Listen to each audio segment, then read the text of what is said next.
All right. Hello, everybody. I'm Jessica Denson, Director of Communications for Connected Nation.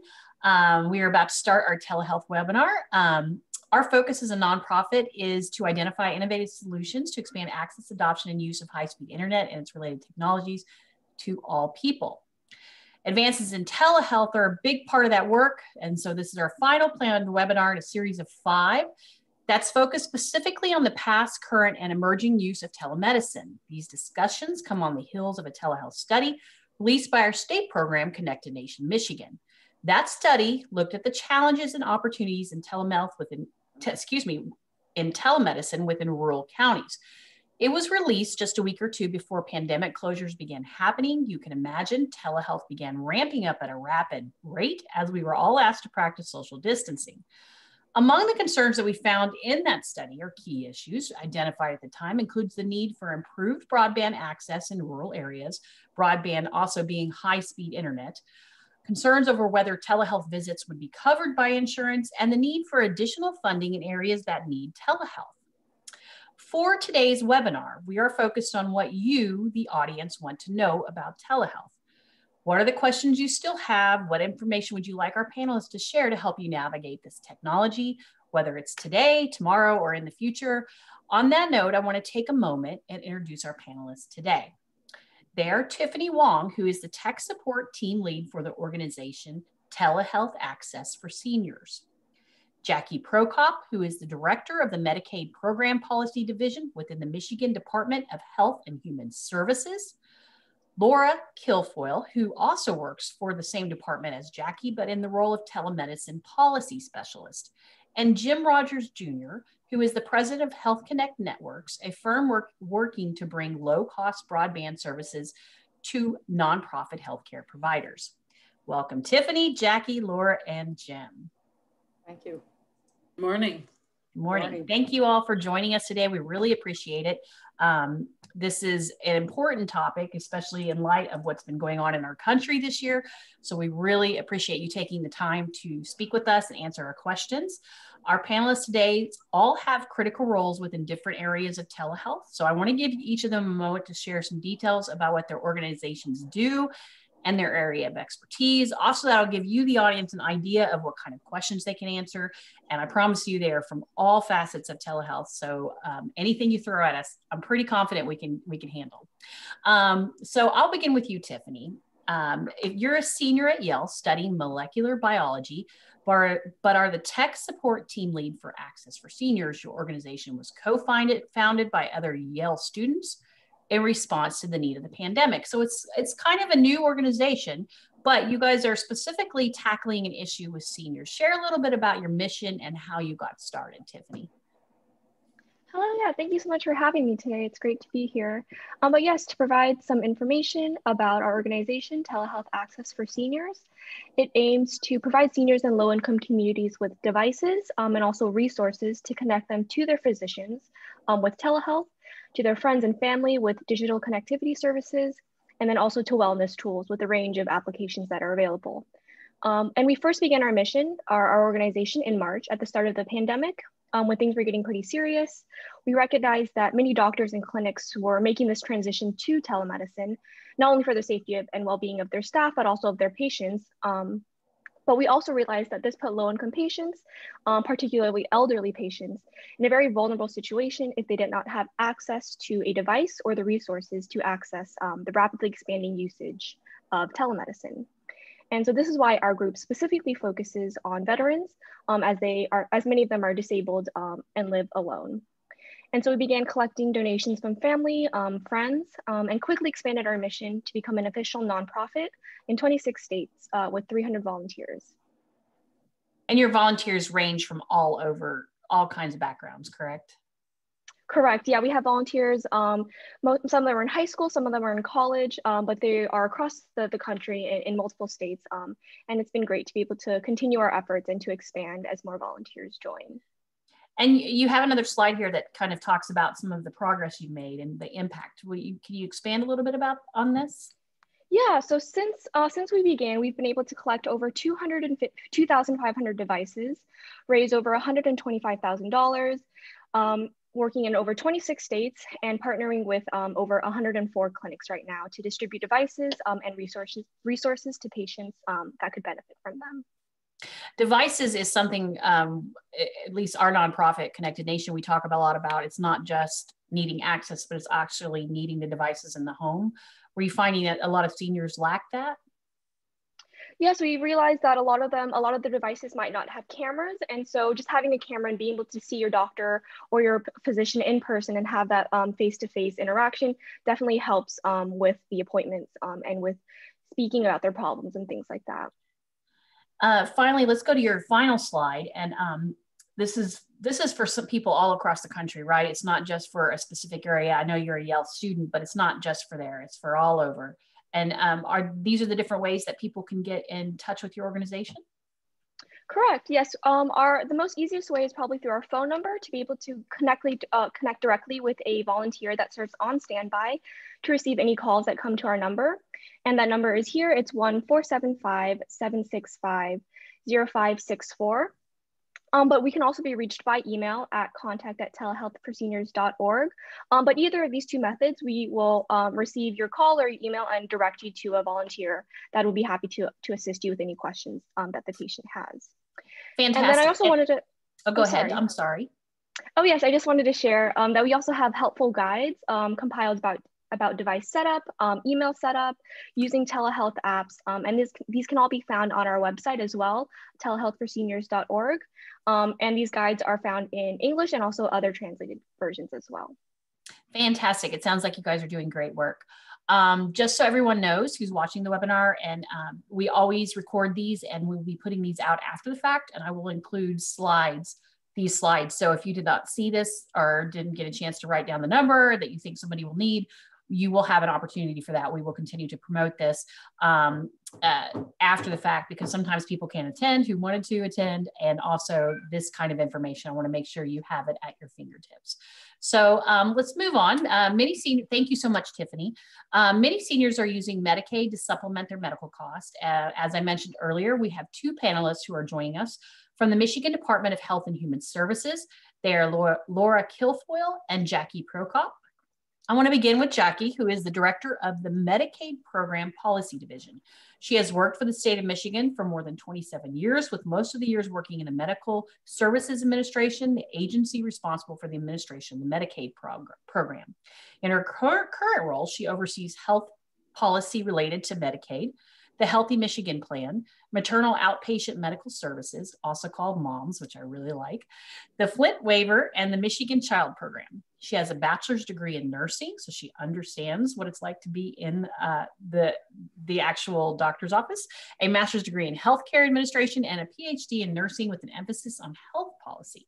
In addition, she has over 10 years of clinical experience in a variety of healthcare settings. Jackie, thank you for joining us as well. You're covering quite a bit in your current role. Help us understand a little how you guide the Medicaid Program Policy Division. Sure. So thank you for having me today. I really appreciate the opportunity to attend. So in guiding the policy division, we had to make sure that when COVID hit, we had to look at all of our various policies and think about access to care and the impacts and the hurdles that COVID kind of created in seeing their providers. And there's a whole number of policies that we put out. I think in total, we're up to over 30 policies that Medicaid sent out in a very short time frame. And most of those came out in the months of March and April and early May. So we were very busy, needless to say.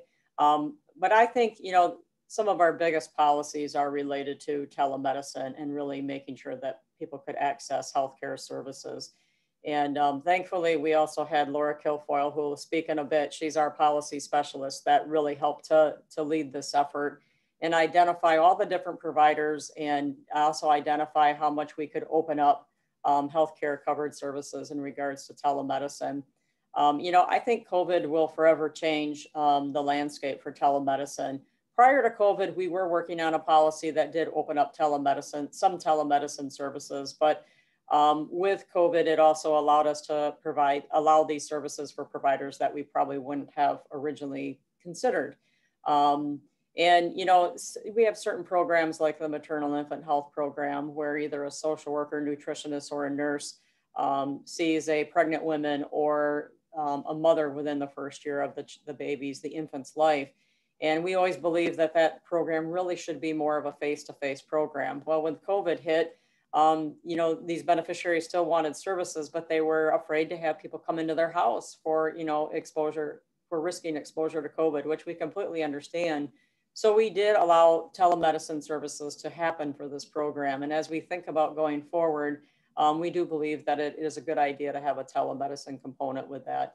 So, you know, things moved very quickly once COVID hit. And in regards to policies, I think we're still looking at other policy options and, you know, trying to hear back from people as to if there still are hurdles that we need to address. We're certainly willing to hear that and to address them. So that's kind of a quick overview of, you know, what work that we did and how quickly we did this. I will say, just to piggyback on that a little bit, that this, like I said earlier, this is our 5th in a series of 5 webinars. And we have heard multiple times from providers that the lifting of those regulations, helping to make it possible, is what made the response to COVID even possible. So I have heard, I'm sure we'll have some more discussion of that today for sure. Yeah, we're looking at utilization data right now, and we have been, and you know, most of that comes from claims information, which there's a claim lag of 30 to 60 days typically, you know, before it enters in our system or until a provider bills it.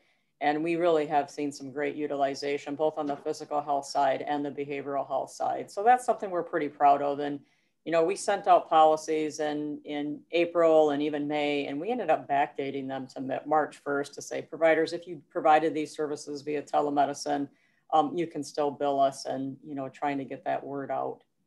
So thanks. Well, you mentioned Laura Kilfoyle, and so I'm gonna step over to her for just a moment.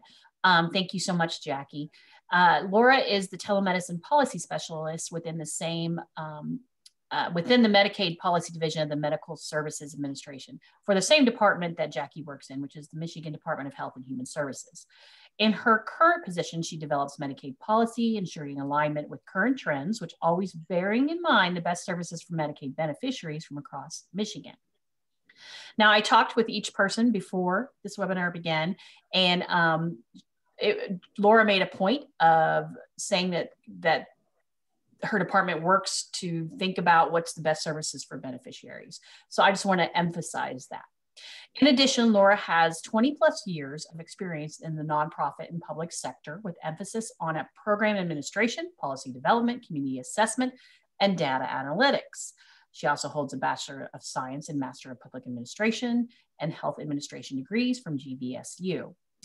And I mentioned that Laura tracks current trends. And if you're following trends, as Jackie said, COVID, response to COVID is a big thing. Tiffany mentioned this as well. The department uses authority to lift some of the regulations, and those regulations are really helping providers establish their telemedicine. And what we've got here is a, I think we have an old slide here, but what this is shows you the telemedicine trends.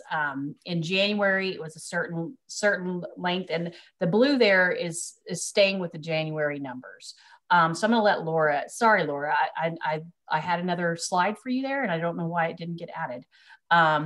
But these are the numbers, trying to represent the numbers that we saw. So, Laura, can you talk a little bit about these numbers, the big increase that we saw in this? During this time? Yeah, for sure. Thanks so much for the introduction. Thanks so much for having me today. And thanks to Jackie for giving me kind of a nice segue into talking about telemedicine trends. So as Jackie mentioned, you know, we really worked hard to reduce the barriers to providing telemedicine prior to COVID-19. We wanted to reduce those and ensure that beneficiaries and providers had the ability to provide service and receive service during this time. So we really did do a lot of work to do this. And as you'll see from the trends, and we will get the updated slide on here for you, but prior to the pandemic, we were seeing about 2,100 telemedicine visits per month. So obviously that's a pretty low utilization number.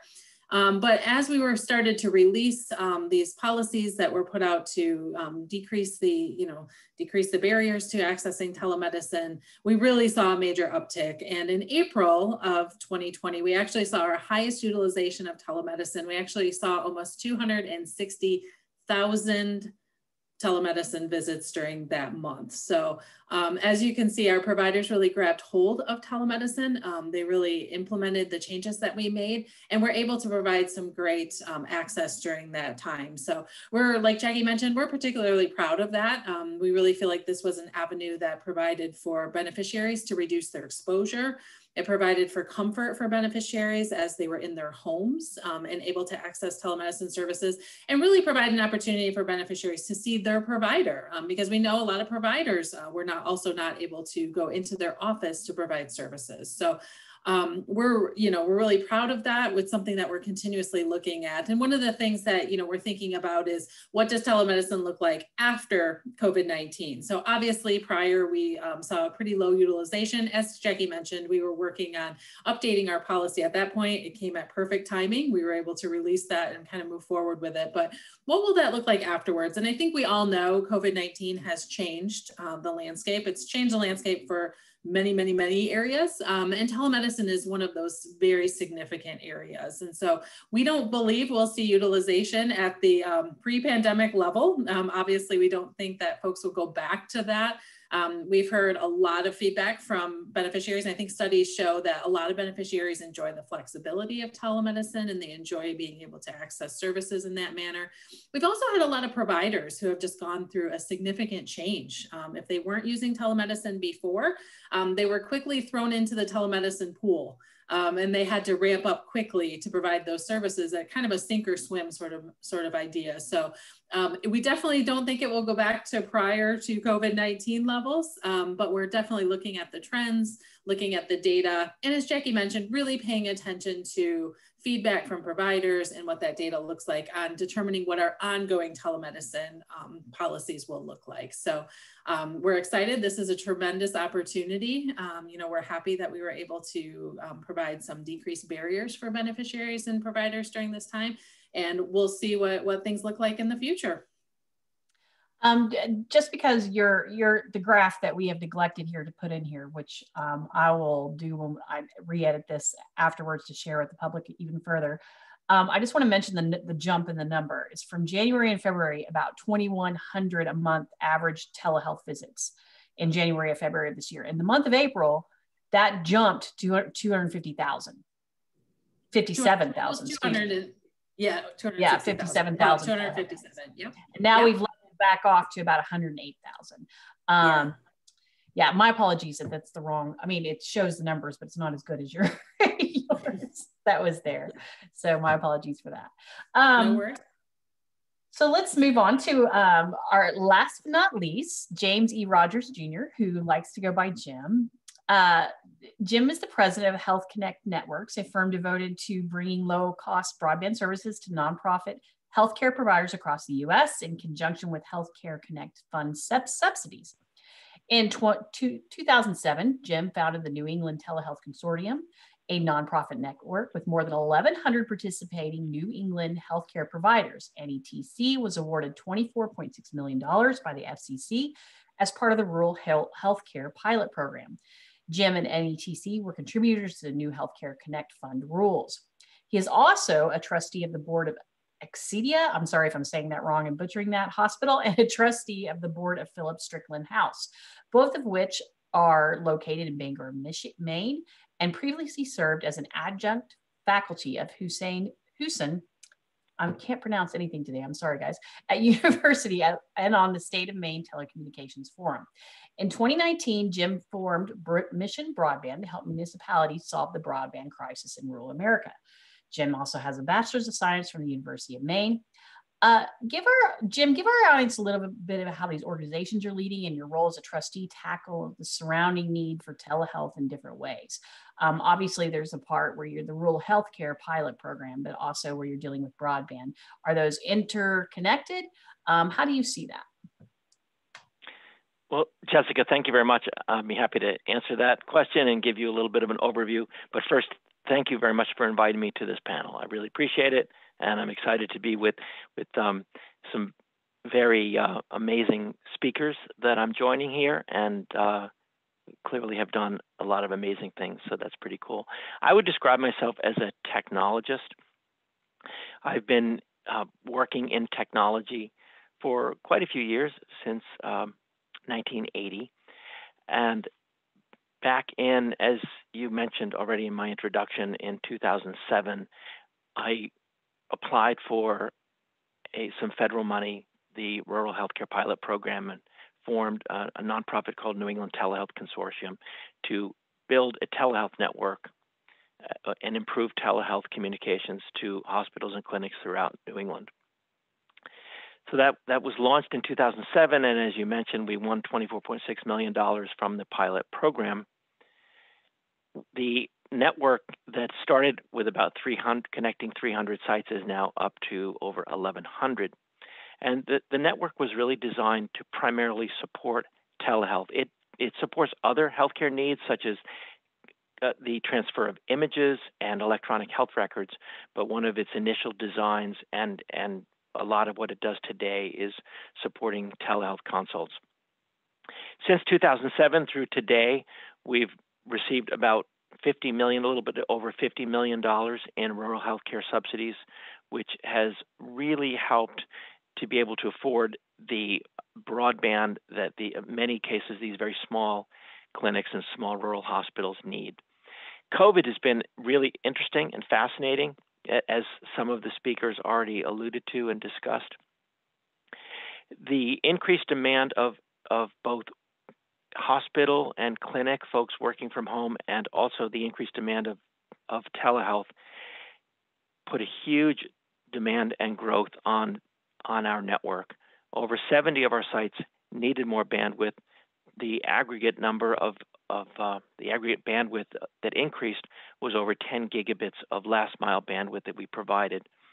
As far as actual telehealth growth, the American Hospital Association projected that there would be over 900 million telehealth consults in the U.S. this year as a result of COVID-19. And I'll give you one example. One of our health systems that has about 10 hospitals, about 60 clinics, pre-COVID, that entire system was performing about 1,500 telehealth visits per month.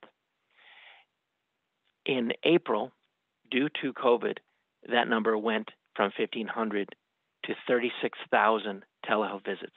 So this is just one of over 100 healthcare systems that I work with. But I happen to have the number because I'm on the board of directors of that health system. And so they shared those numbers with me. It was pretty amazing. That's a 2,300% increase.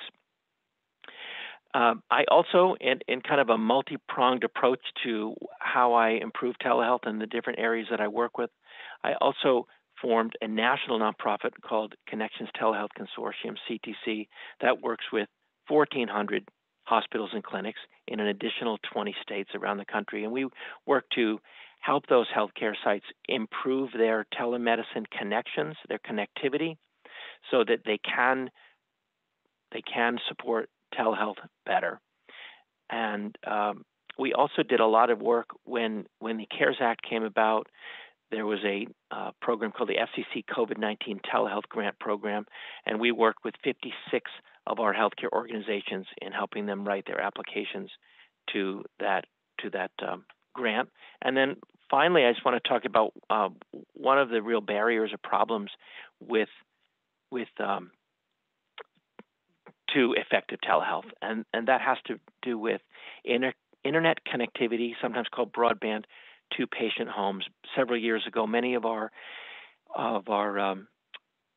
presidents and executives of our hospital systems asked me if we could do more to improve their telehealth and solve the problem of last mile connectivity. In other words, the unserved problem and the lack of good access and good internet at patient homes. So we worked on it for several years and finally came up with some ideas on how to solve that.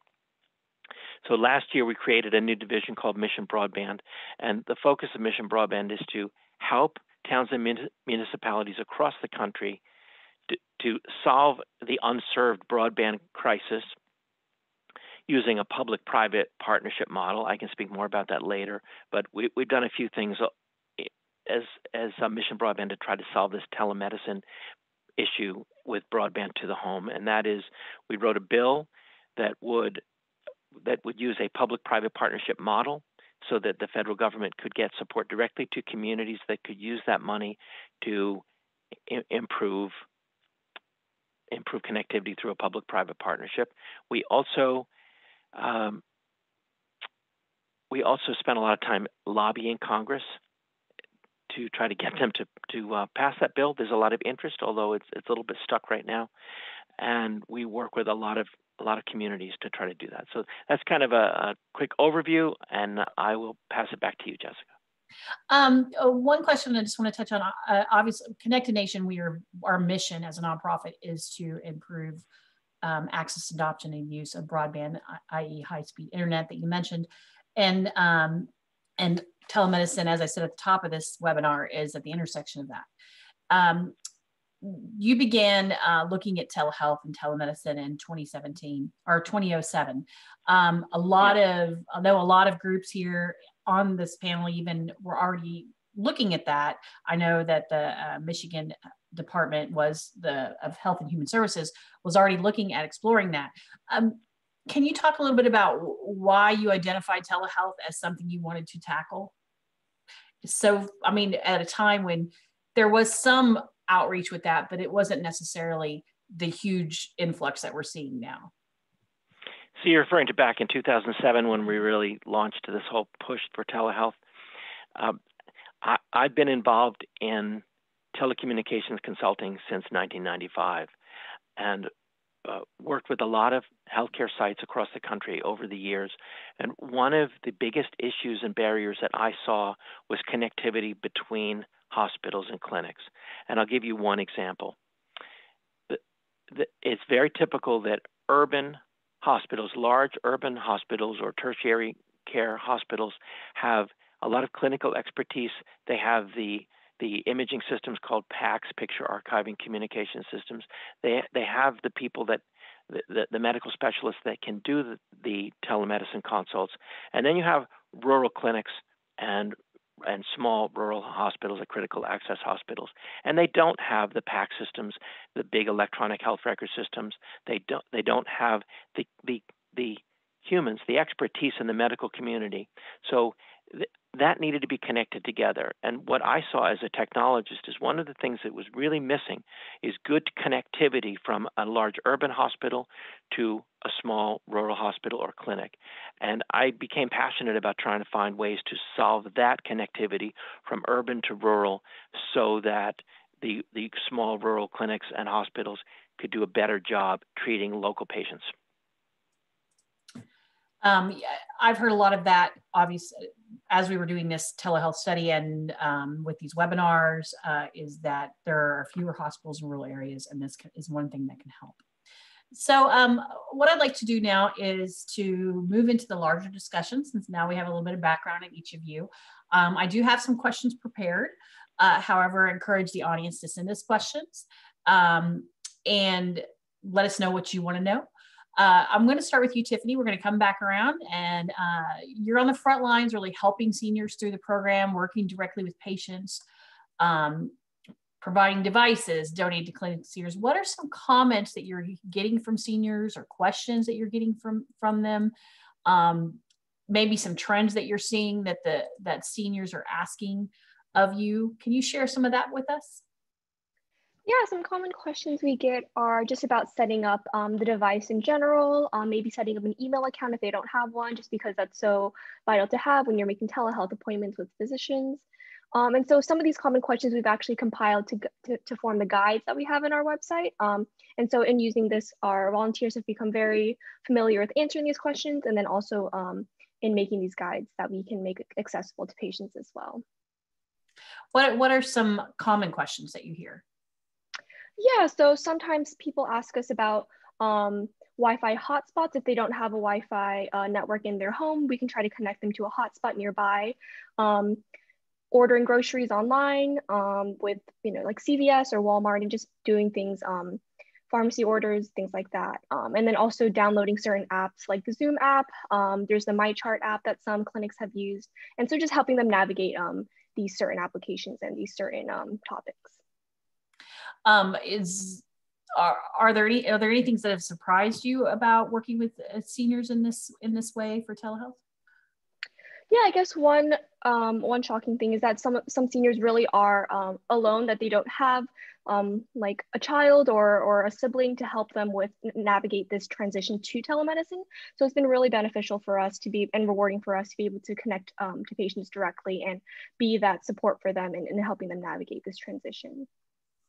Fantastic. We'll be coming back to you again, Tiffany. I would like to move now to Jackie, and as a director of Program Policy Division, you have oversight over Medicaid policies. Obviously, that impacts a lot of our seniors in Michigan, and I know you oversee Michigan specifically. So, what are some common questions that you have from people? We just lost her. Well, Laura, I might just hand this off to you for a second then. She'll be back in a moment. She just messaged me. We'll have Jackie back in a moment. What are some common questions that you hear on the telemedicine policy side of things that people are asking, Laura? Yeah, so yep, I'll go ahead and take a stab at that. So, we hear a lot that folks are just really thankful for having this type of service available to them.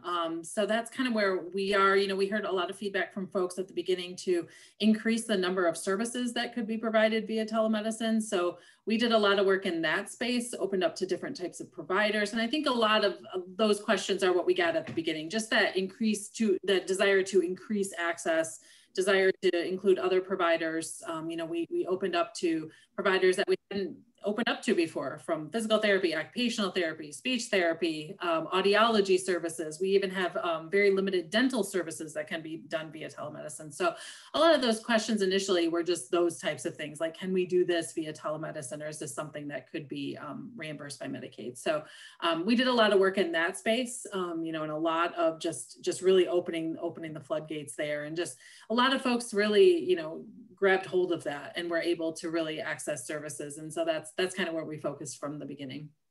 And you really focus on the side of the healthcare provider rather than the actual, like myself or my dad or somebody who interacts. Is that correct?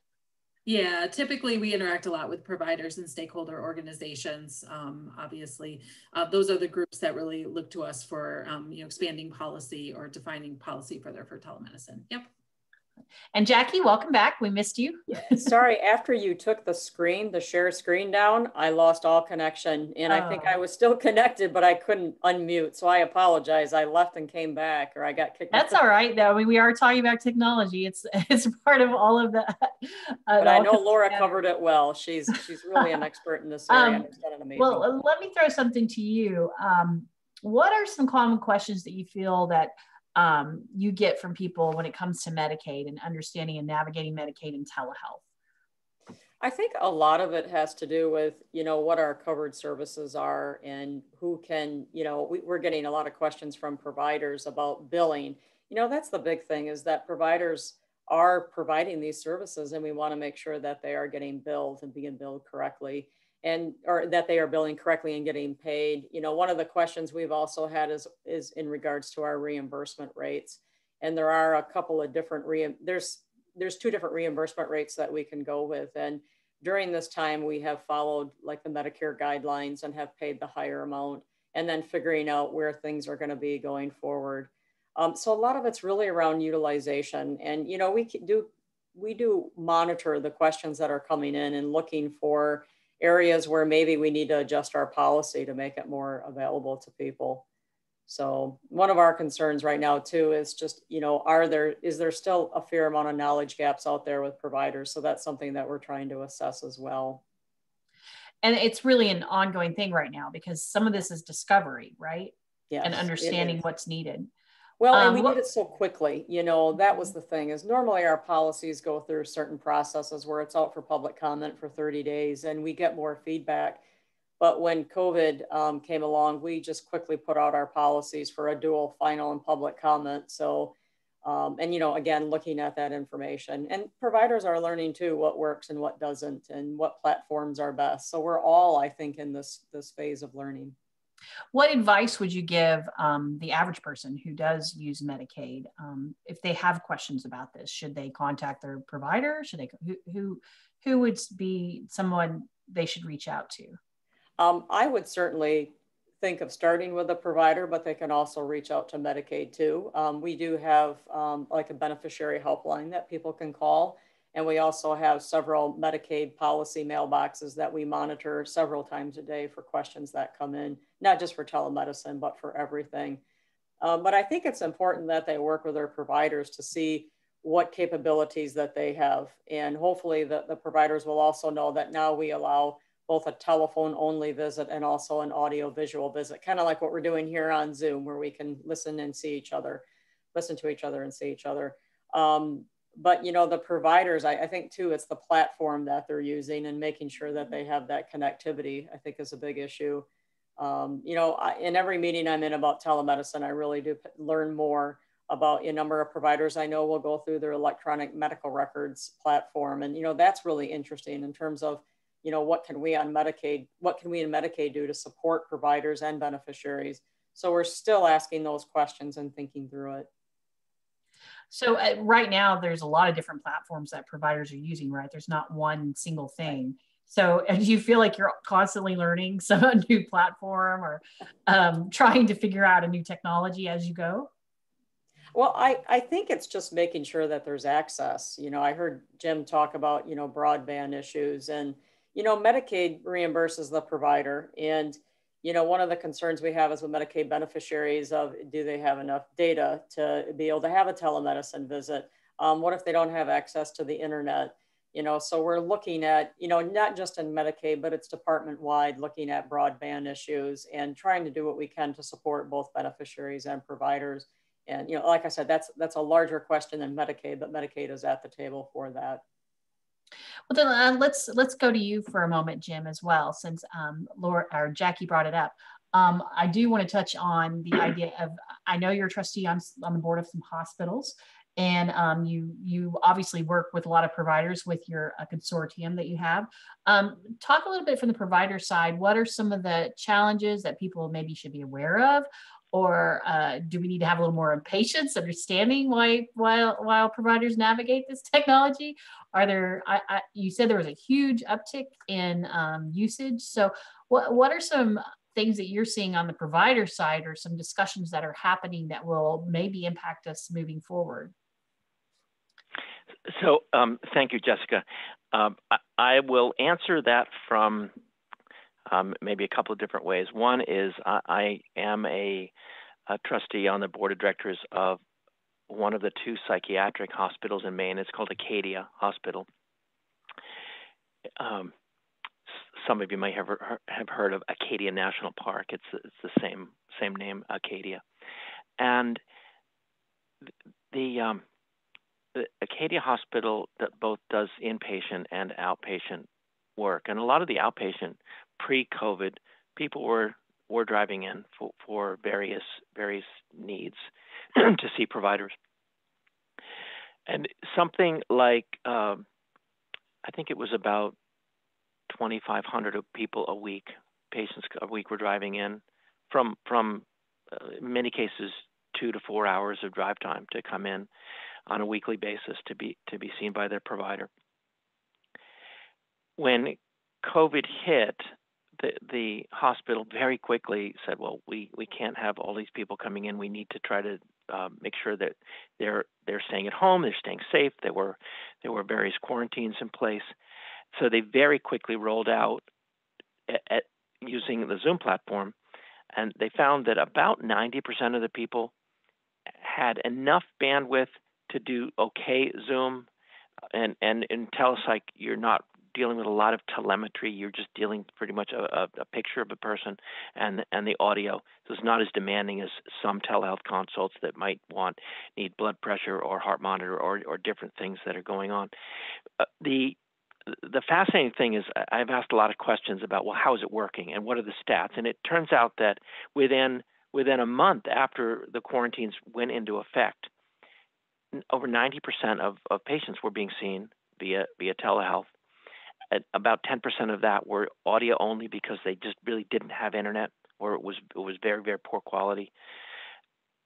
As the quarantine started lessening and people this summer started being able to go back, I found it fascinating that their numbers are still over 2,000 a week. People have preferred to do telehealth. And that's something that for years, providers and patients said, look, everyone's always going to want to come in. They're never going to want to choose telehealth. Providers have always been very much against using telehealth. It's too hard. It's complicated. It slows them down. And everyone thought that the patients wouldn't like it. So what's fascinating to me is this phenomenon that when people had an opportunity to go back, at least in the mental health, psychiatric health, behavioral health construct, about 90% of them have decided and chosen to stay on telehealth. I think that's fascinating. On the provider side, I've interviewed a lot of doctors, and I've said, what do you think? You like it? Is it hard? Is it difficult? Why are you not demanding that patients come back now that they can come back? And doctors have actually said to me they're more productive and they can see more patients in a given day with telehealth than in the time it takes to see people live. I thought that was fascinating, but I've interviewed quite a few, and so that's kind of a microcosm from my role as a trustee at a hospital. But the statistics on the thousands of hospitals that we help support telehealth are lining up with that as well. I've heard a lot about the mental health industry over these last few months in these discussions as well.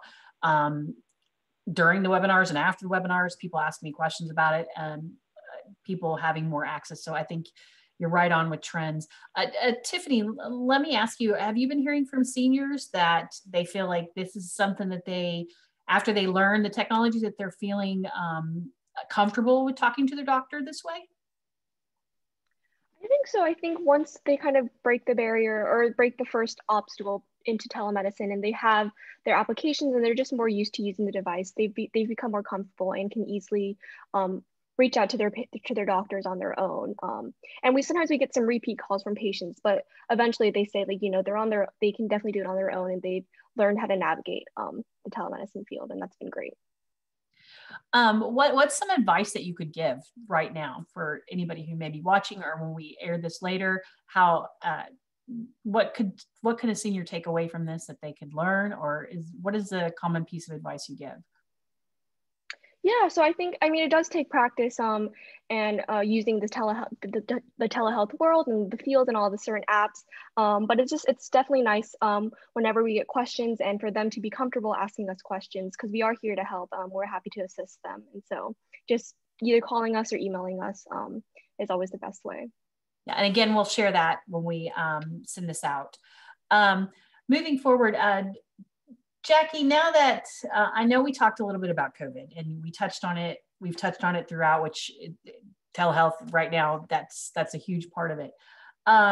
You said, quote, and I'm going to quote you here, in some people are doing everything via telehealth, but once the public health emergency ends, we have to think about and ask what parameters and guardrails do we need to put in place. Talk a little bit about what are some of the considerations that are being discussed, and what I know you don't have a crystal ball, none of us do, but maybe some of your informed ideology on this. What are you discussing, and what are you seeing when you talk about those guardrails that we need to think about? Yeah, I'm glad you asked that question, because this is something that we're working through. And it's my understanding other states and other insurers are asking the same question. And I will certainly ask Laura to chime in here. But, a couple of things. So the federal government relaxed some of their regulations around the telephone only visit.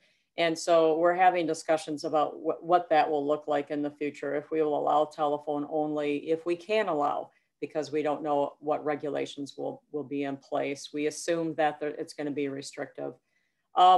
with some of the providers, again, there are areas we wouldn't have probably considered telemedicine, but we think we're going to continue that. And we're working with each of the different kind of provider groups that impacts. I think one thing I would like to say is that from a policy perspective, we believe that we will come out with something and propose, this is what we are thinking, and then allow for people to chime in. I think we still have more questions than answers at this point, and I have found that to be true with other states and other insurers. And so if there's ever a time when Medicaid really needs to listen, we do listen. This is something where we're really going to have to get more stakeholder feedback. We also look at our behavioral health visits, and we look at, primary care visits. And, if right now during this particular time frame, everyone is doing 100% telemedicine, going forward, is 100% telemedicine really the best? Is it best for the provider, best for the beneficiary? And we talk about guardrails. It's like, well, should we have a policy that has ratios such as, and this is just kind of made up, maybe 1 out of 3 visits need to be face-to-face, or the reverse.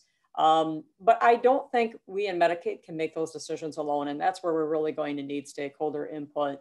It is interesting that with some of the provider groups that we've interacted with, they're actually encouraging us to put in guardrails and to come up with those ratios and what that should look like. Again, we'll propose something, but it's going to be really fluid, and we're going to adjust it with the more information that we receive.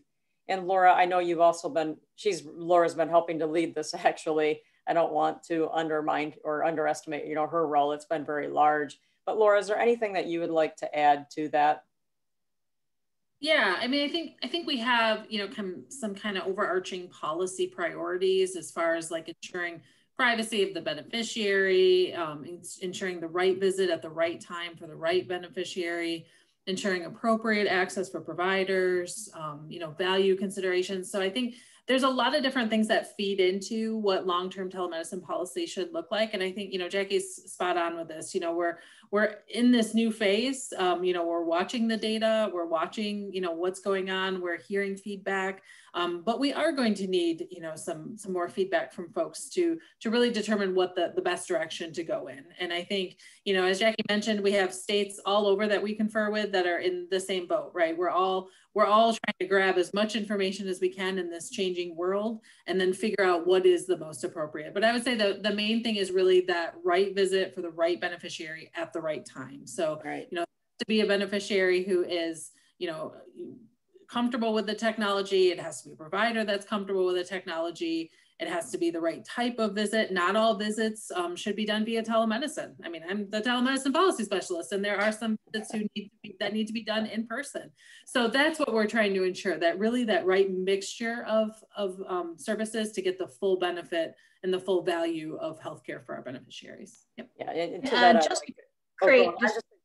go ahead, Jackie. I'm sorry. I was just going to say, I would also like to add that we do have some processes in place where we are reaching out to providers to help get some of that information.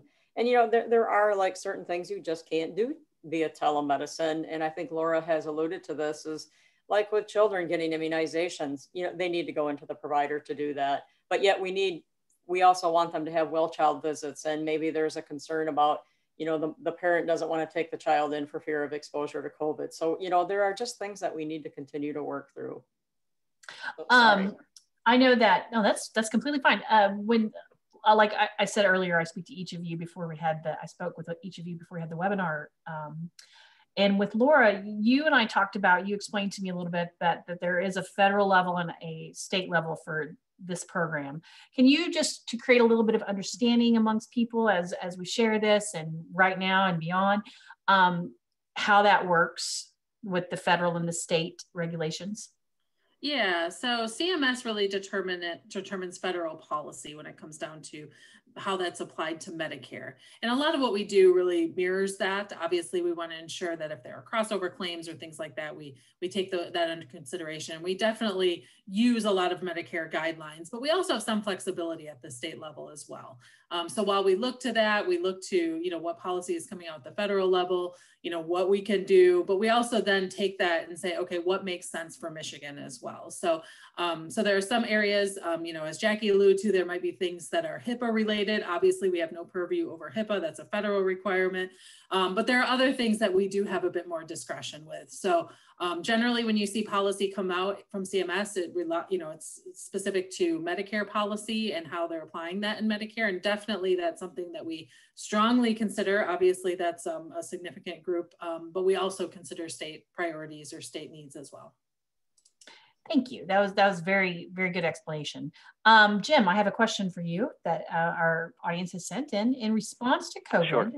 The federal government loosened the regulations around the use of HIPAA, which Laura mentioned HIPAA compliant video communication products such as Doxy and Zoom for healthcare. Now providers can use some non-compliant tools like FaceTime and Skype. Do you think this change is temporary? Wow. Good question. Do I think that loosening the rules to things like Facebook and Skype are temporary or not? My gut feel is that tools that aren't HIPAA compliant will end up being stopped, because privacy and HIPAA is really, really important. Because I'm a technologist, I do get to see how dangerous the internet is and how many hackers are out there and what they are trying to do all the time. And as I'm aware of that, it's scary. I think the people in charge of these programs and in charge of these rules know that as well. So while they may have relaxed those, I personally think that security and privacy is very important, and we will get back to that. Yeah, I've heard of a lot from people asking about, in our study, is my privacy going to be protected? So it makes sense what you've seen. Let's see, we have another question. Have you seen an increase in medical organizations setting up remote telemedicine sites to overcome the broadband gap in rural areas? And anyone who feels they'd like to answer this, please feel free. Jim, you've got the mic right now. Do you have thoughts on that? Well, I can tell you that I did some work in a little island off of Rhode Island called Block Island, and I worked with them to bring high-speed internet to their anchor institutions, their clinic, their school, their library, their town hall, and public safety. And the next step is to try to bring better internet to all the people that live there. But what's interesting is the clinic is able to treat patients where they weren't able to treat them before, because of now they have enough bandwidth to be able to do adequate telehealth.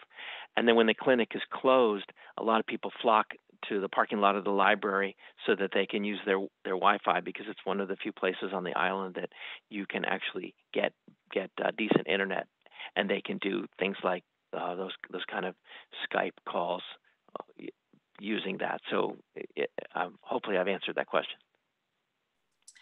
I have a question, Tiffany, for you that has been sent in. You mentioned that you received over 2,000 devices that you donate. What kind of devices do you need, and where should people send them? Yeah, so we accept any functional device that has a camera, and we have a donate button on our website. And so telehealthforseniors.org, there should be a big red button there to donate. And there's just a quick form that they can fill out, and we can set up a place, a time and a date for that to be picked up. Let me unmute myself. Technology. We're coming up on our hour, so I'd like to give each of you a moment to maybe leave us with some final thoughts. It could be something you thought we should have touched on that maybe we didn't. Whatever you think. I'm going to go around like we've kind of done with Tiffany, Jackie, Laura, James, just in that order. Tiffy, so are there any final thoughts that you'd like to share before we close? Yeah, well, it's great to be here. And I just want to add that so our organization does provide devices, but we do want to make sure that not only are patients receiving these devices, but they have the resources and the information they need to access the telemedicine. And so we're happy to help in both of those regards. Thank you, Tiffany. Jackie? Yeah, I mean, I really appreciate the opportunity to be here. But, you know, one thing that I would like to urge providers and stakeholders is that, you know, we are still working through a lot of details. And again, we're asking more questions right now that we have answers to. There's not a lot of information out here about what this should look like going forward. So we just really welcome input, and we want to do what's best for both providers and our Medicaid beneficiaries. So thanks. Thank you so much, Jackie. I really appreciate your expertise and you sharing some of your thoughts today. Laura, do you have some final words of wisdom? Yeah, I can safely say Jackie stole mine. Yeah, you know, I think we're in this really great space right now. You know, we're you know, looking for the best possible options for beneficiaries and providers. And we really just want to absorb information, and we're really trying to learn as much as we can, ask the right questions. And we welcome feedback from providers, beneficiaries, and stakeholders to be able to help us guide what those temporary policies that we put into place, what those are going to look like moving forward, and just that long-term you know, telemedicine policy. So I just echo that. We love to hear from anybody who has ideas regarding telemedicine. It's all stuff that we're taking in and we're considering as we're looking at options. It's a big job. It's a big task. And Jim, anything you thought we should have touched on that we didn't? Well, I'd leave you with two thoughts. And thank you very much for inviting me to this panel. I think it's been fantastic. So appreciate that, Jessica. And I thank Connected Nation. So my two thoughts would be that the rural healthcare program is constantly struggling. It doesn't have a lot of money from the FCC. It's constantly struggling with it. And I hope that someday Congress deals with that so that that's not a barrier. And number two, my passion is to get telehealth so it will work effectively to every home and patient in America. There are somewhere around 45 million people that do not have internet or do not have adequate internet to be able to support telehealth.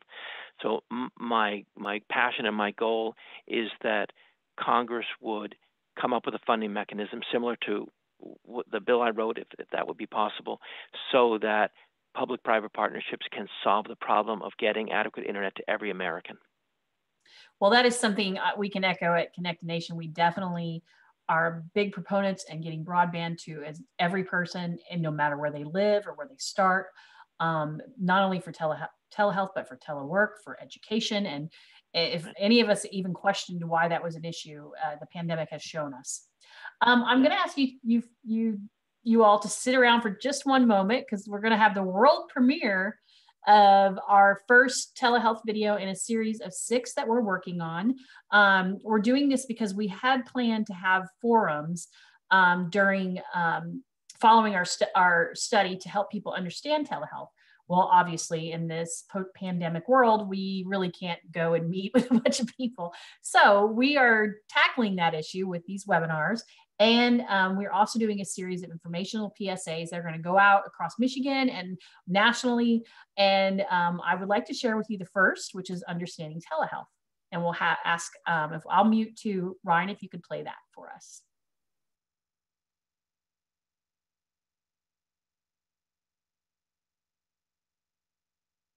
Telehealth could be the buzzword of 2020. But what is it? It comes down to bridging the gap between patients and providers. Simply put, you can see your doctor from anywhere using a tablet, a phone, or a desktop computer. Having that ability to access telemedicine from rural areas saves a lot of time and money and effort. And most primary doctors are now embracing the technology. For family practice, I think it's an ideal tool. It's not just office visits. Telehealth is proactive healthcare, thanks to remote monitoring services. It is a real game changer for how we're going to be able to deliver care and really help the patient do better. Learn more at connectednation.org/telehealth. That's our first in a series of 6. We're going to be tackling different barriers that people have, including connectivity that Jim and many of us mentioned throughout this webinar, different challenges that people mentioned and concerns. So look for those will be coming. And we'll also be sharing this webinar with everyone. And after this, so we'll have a recording. I know some people wanted to be here and they couldn't. I heard from several people. So I just want to thank each of you for joining us today. I appreciate that you have this expertise and that you're willing to share your thoughts on these important things. Again, our panelists were Tiffany Wong with the Telehealth Access for Seniors, Jackie Prokop, who is the Director of Medicaid Program Policy Division within the Michigan Department of Health and Human Services, as well as Laura Kilfoyle, who is the, let me get your correct title, a Telemedicine Policy Specialist within the same department that Jackie works in, and Jim Rogers Jr., who is the president of Health Connect Networks. I want to thank each of you for joining us. Thank you so much. We appreciate it. This is the final webinar in a series of 5. You can find all of them on the website, connectednation.org/healthcare from anywhere. You can also go to connectednation.org/telehealth, which was on that video that we just showed. If you didn't get to your question, or if you're seeing this after this is live, we can please contact us at info@connectednation.org, and we'll do our best to assist you. We want to help and be a place to find information and to navigate this technology now and moving forward. So thank you, everyone. That's the end of our webinar today, and I hope you all have a wonderful day.